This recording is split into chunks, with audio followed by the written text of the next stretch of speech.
الله أكبر الله أكبر.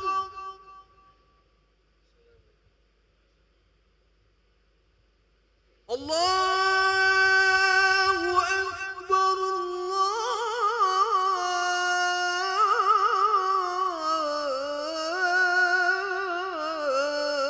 الله أكبر.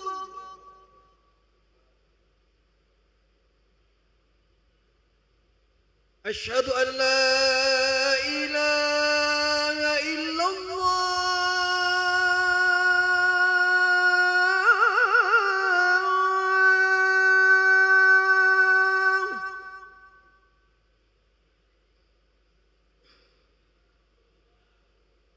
أشهد أن لا إله إلا الله.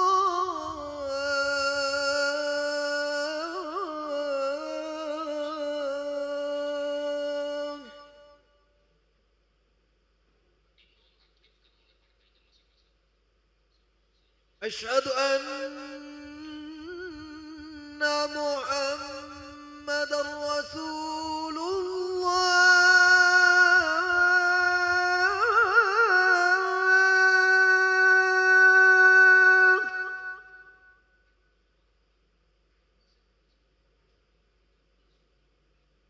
أشهد أن محمد رسول الله.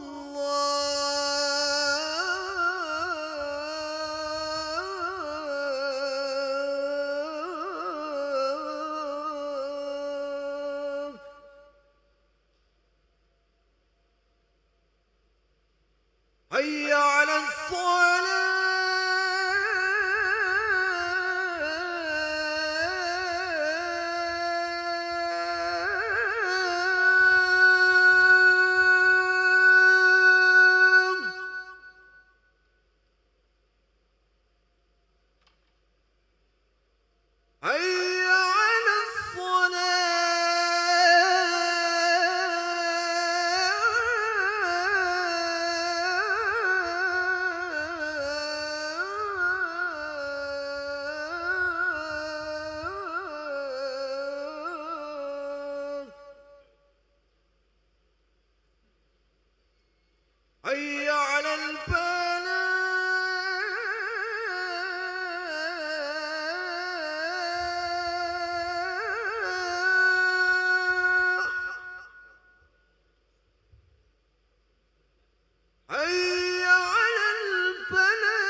Bismillahirrahmanirrahim. Assalamualaikum warahmatullahi wabarakatuh. Alhamdulillah rabbil alamin. Allahumma shalli wa sallim ala sayyidina Muhammad wa ala ali sayyidina Muhammad, amma ba'du. Jemaah salat maghrib yang dirahmati Allah Subhanahu wa taala.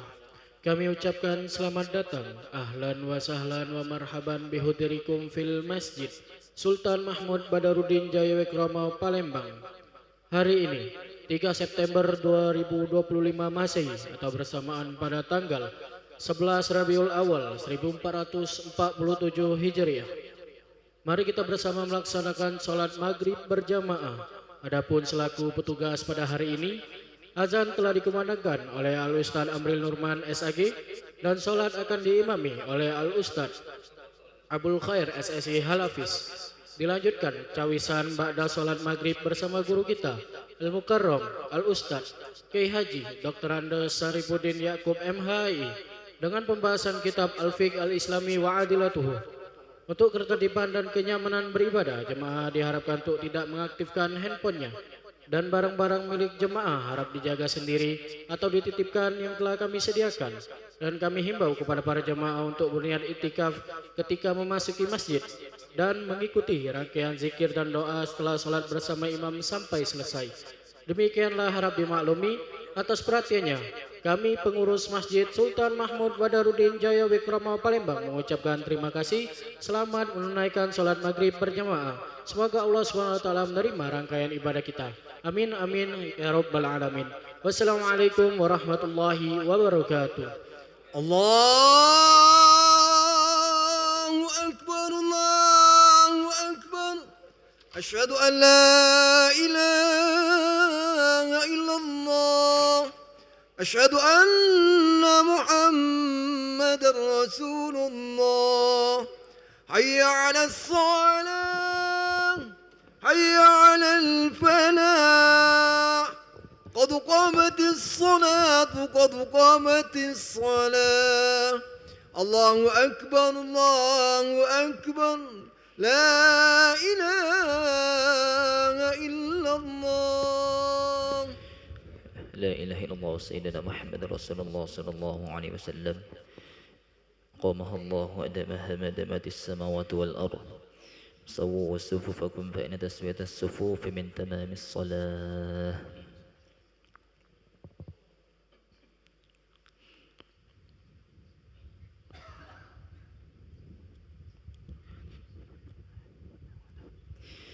الله أكبر.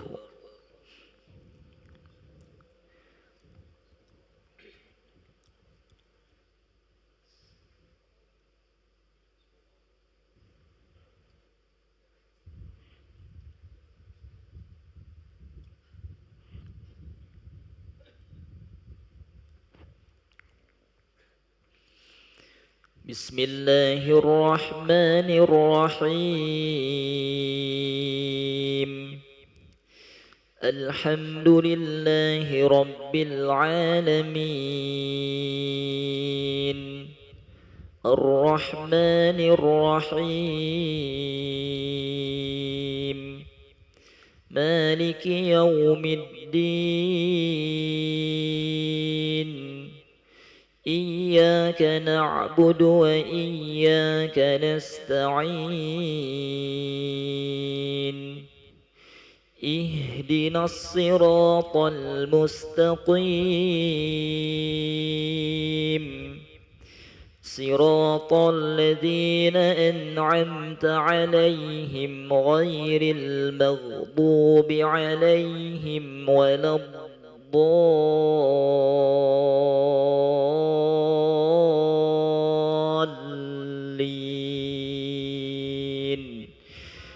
آمين.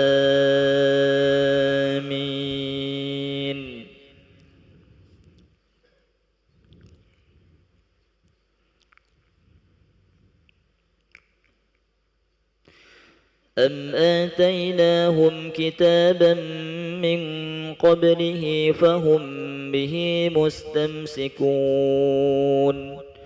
بل قالوا إنا وجدنا آباءنا على أمة وإنا على آثارهم مهتدون وكذلك ما أرسلنا من قبلك في قرية من نذير إلا قال مترفوها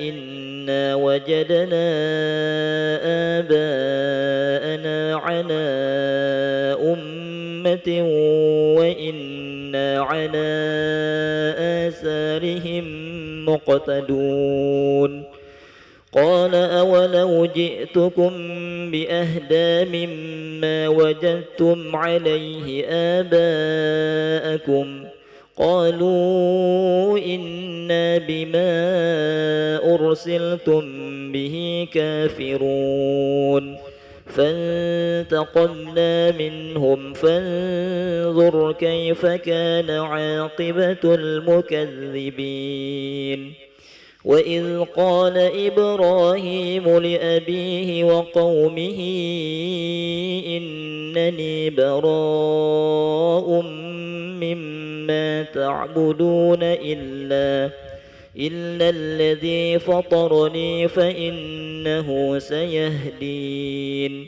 وجعلها كلمة باقية في عقبه لعلهم يرجعون بل متعت هؤلاء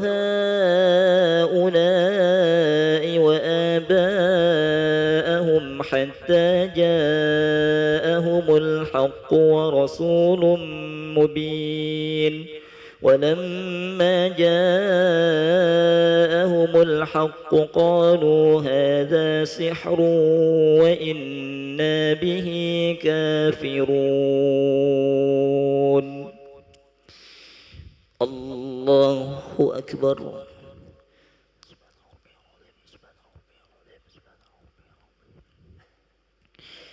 سمع الله لمن حمده. الله أكبر.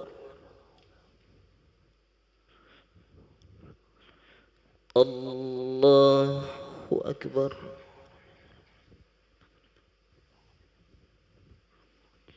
الله أكبر.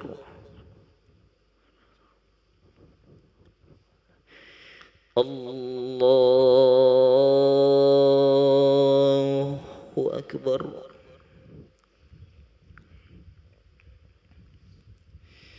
بسم الله الرحمن الرحيم.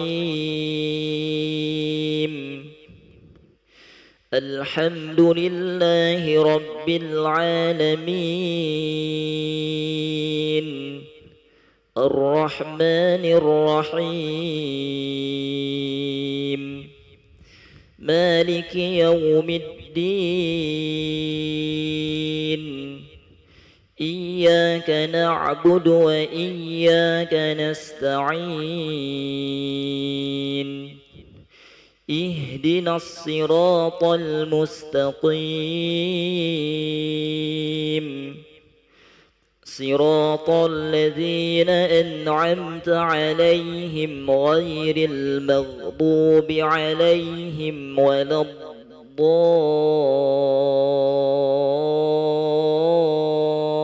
الضالين آمين.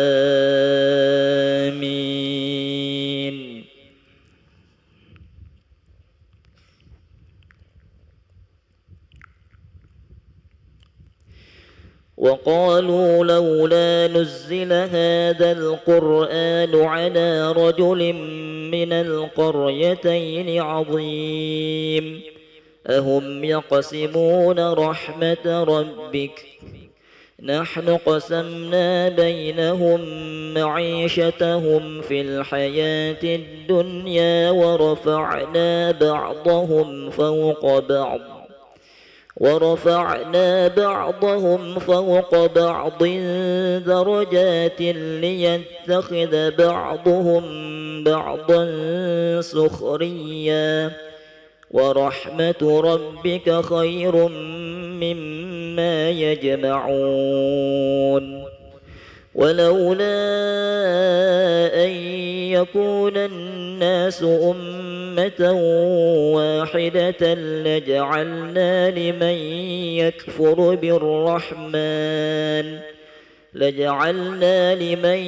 يكفر بالرحمن لبيوتهم سقفا من فضة ومعارج عليها يظهرون ولبيوتهم أبوابا وسررا عليها يتكئون وزخرفا وإن كل ذلك لما متاع الحياة الدنيا والآخرة عند ربك للمتقين. الله أكبر.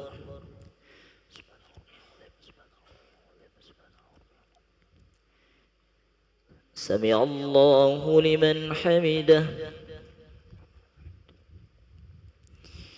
الله أكبر.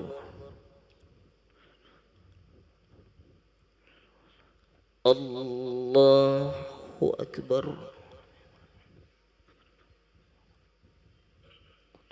الله أكبر.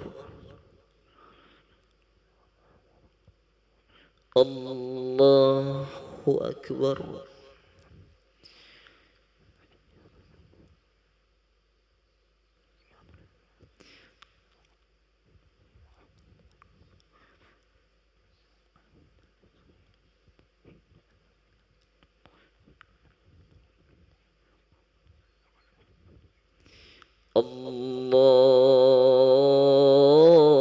الله أكبر.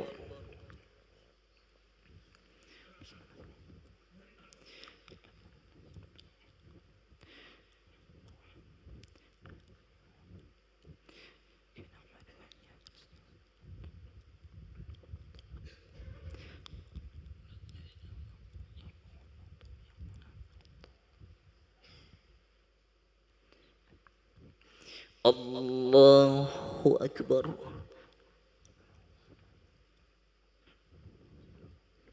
سمع الله لمن حمده.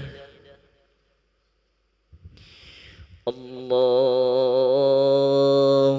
أكبر. الله أكبر.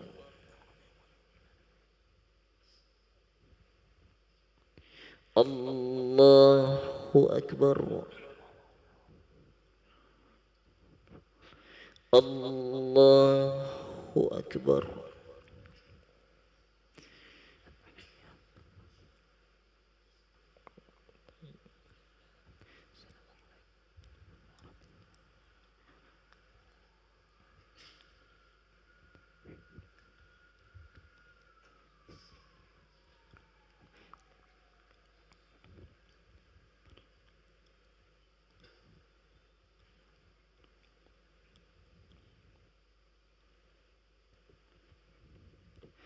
السلام عليكم ورحمة الله.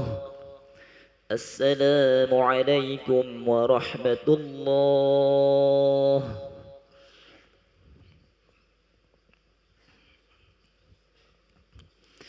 استغفر الله العظيم الذي لا إله إلا هو الحي القيوم ونتوب إليه.